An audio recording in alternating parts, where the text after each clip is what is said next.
n'était pas mignonne. Ah, et c'est celle qui va introduire le premier thème de notre vidéo.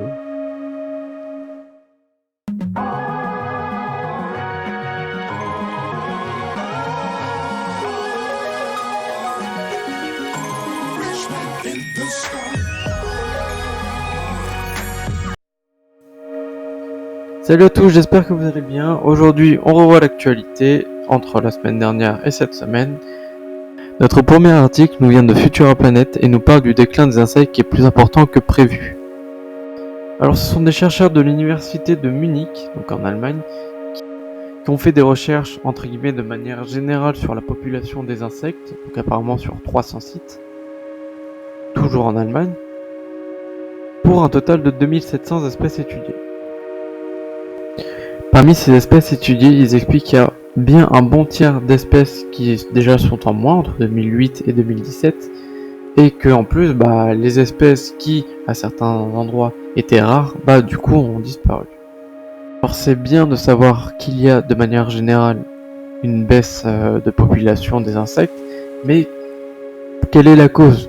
Bon, bien sûr, tout le monde sait que c'est à cause de plusieurs facteurs, réchauffement climatique, qui entraîne bien sûr un dérèglement des milieux, que ce soit également la pollution, que ce soit pollution de manière, connue entre guillemets, mais aussi pollution visuelle, donc pollution visuelle, pollution sonore, etc., etc.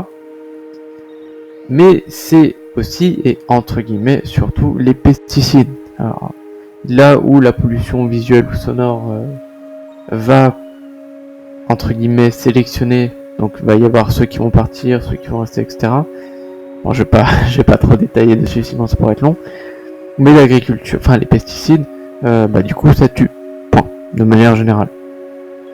Et ils expliquent que là où les recherches ont été faites en milieu rural, donc surtout au niveau des cultures, il y a une baisse de 67% de la masse totale des insectes qui ont été enregistrés dans ces zones. Ce qui est énorme. Alors, à la suite de ces études qui ont été faites, donc c'est bien de savoir l'actualité, mais il faut aussi prévoir pour le futur, donc quoi faire, parce que c'est bien de dire « Ah oui, mais ça c'est pas bien », mais si on montre juste ce qui n'est pas bien, mais qu'on propose pas de solution, ça n'arrange pas vraiment la situation. Du coup, déjà, ils ont fait une petite hypothèse de ce qui va se passer si on n'agit pas. Donc, ils disent déjà, dans les prochaines décennies, il y a 40% des espèces qui seraient menacées d'extinction, qui est énorme. 40% des espèces de manière globale, c'est vraiment énorme. Ils expliquent les causes, donc perte des habitats, polluants agrochimiques, etc., etc. Et ils expliquent aussi quelles sont les conséquences que va entraîner la perte de toutes ces populations, toutes ces espèces. Donc qui va entraîner la destruction des habitats, etc., etc. Donc après, ça va remonter peu à peu la chaîne écologique et bien sûr, à un moment, ça va nous impacter de nouveau. Alors, info suivante. Ce deuxième article nous vient du Figaro sur une deuxième ligne de colis par drone. C'est grâce au DPD Group qui, parce que c'est vrai que c'était quelque chose qui était déjà utilisé depuis 2016. Et elle sera sur une distance de 15 km dans le département du Var. Alors quel est le positif et quel est le négatif ? Alors le positif, c'est vrai que du coup, vu que c'est par drone, du coup ça évite les camions, et etc., etc. Du coup ça évite des personnes sur la route, des embouteillages, etc. Donc ça allège un peu les encombrements routiers. Et c'est plutôt cool aussi d'avancer dans une meilleure technologie qui peut aller plus vite.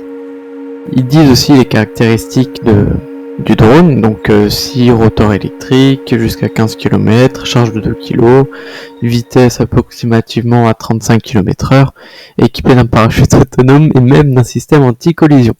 Donc ça va, c'est pas le dernier. Bon, apparemment ils avaient mis, je crois, 2 ans pour que le prototype soit mis en place. Mais voilà. Ensuite, quel est le côté négatif ? C'est que il faut bien un assistant du coup et pour réceptionner le colis, et ce sera quelqu'un de la mairie. Donc si on prend, je dis n'importe quoi, mais la mairie de Saint-Maximin, la Sainte-Baume, et si on prend la mairie de Paris, C'est pas les mêmes paris. Alors oui, à la mairie de Paris ainsi que les autres métropoles, il y a bien des maires d'arrondissement, mais bon, vous voyez un petit peu la taille de la population. Alors, article suivant. Concernant l'ONU, je vais prendre 2 articles. Le premier étant que l'OMS, donc l'Organisation mondiale de la santé, lance un programme de préqualification à l'insuline pour élargir l'accès au traitement du diabète. Donc bon, en soi ça va de soi, donc ça a été annoncé ce mercredi à Genève, et c'est un programme pilote.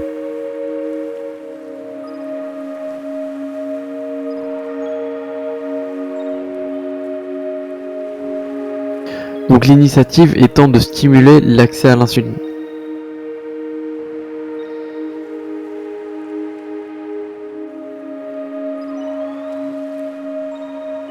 Donc, et pour citer Monsieur Tedros Adhanom Ghebreyesus, si je prononce bien son prénom, donc qui est quand même chef de l'OMS, ce qui n'est pas rien, apparemment trop de personnes qui ont besoin d'insuline se heurtent à des difficultés financières pour y avoir accès ou s'en privent en risquant leur vie.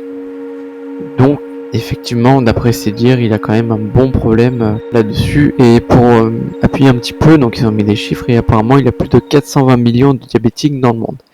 Et c'est pour ça que j'ai pris 2 articles, parce que le deuxième étant que le 14 novembre, voilà, le 14 novembre, c'est la journée mondiale du diabète. Ils refont un speech dessus, mais ils réexpliquent, ils remettent dans le contexte, qu'est-ce que le diabète, etc., etc. Info suivante. Alors cette info a été relayée par beaucoup, donc moi je l'ai trouvé sur Gamecult, et ça concerne l'actualité sur Diablo 4. Où vendredi dernier justement c'était la fin de la BlizzCon, et il y a eu un bon gameplay, bon juste sur le barbare, mais c'est déjà un début, car on ne peut ni le précommander, ni trouver de date de sortie, du moins moi j'en ai pas trouvé. La seule chose que j'ai trouvé, c'est la bande-annonce, histoire de juste me laisser baver devant.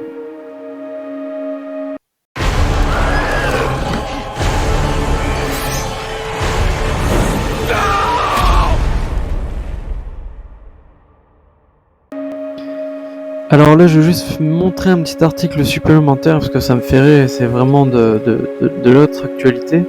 C'est Facebook qui a encore une polémique sur le fait qu'il récupère des données de manière pas très conventionnelle. Sauf que là, ce qui me fait rire, c'est que ça commence à se friter avec Apple. Là, sur le fait que parfois il laissait des conversations, enfin la caméra et le micro activés, alors que normalement ils devraient pas être activés. C'est ce que Jérôme Bondu, donc qui est expert en informatique économique, nous explique très bien dans une vidéo. Ce sera tout pour cette semaine, donc j'espère qu'au moins ça vous aura plu et vous aurez appris plein de trucs. Je vous souhaite de bien vous porter, je vous dis à la semaine prochaine.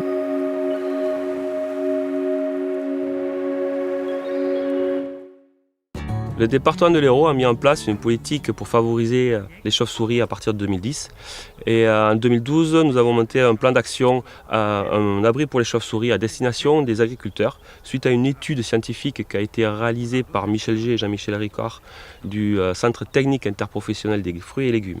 Ils ont démontré que les chauves-souris de la famille des pipistrelles, des espèces fissuricoles, participaient à tout ce qui est la lutte contre les ravageurs des cultures, notamment par rapport aux pommiers.